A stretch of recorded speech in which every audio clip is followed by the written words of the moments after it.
এইটো হৈছে ৰুকনি, ইংৰাজীত কোৱা হয় কোকোনাট স্ক্ৰেপাৰ, নাৰিকলৰ ৰুকনি।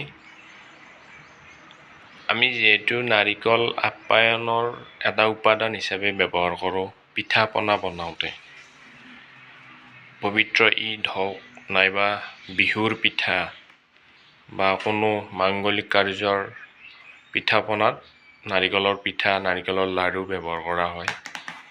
আৰু সেয়ে এইটো এমেজনত অৰ্ডাৰ দিছিলোঁ, কোকোনাট স্ক্ৰেপাৰ, অৰ্থাৎ অসমীয়াত ক'ব লাগিলে ৰুকনি।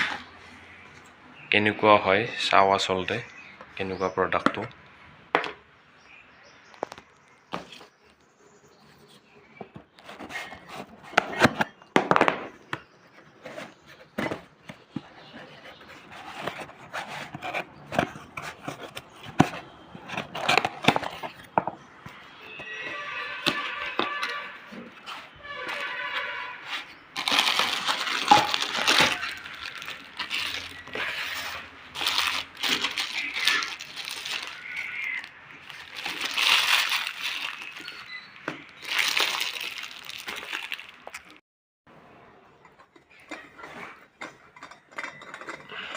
এইটো হ'ল স্ক্ৰেপাৰ, এইদৰে এইটো স্ক্ৰেপাৰ হয়।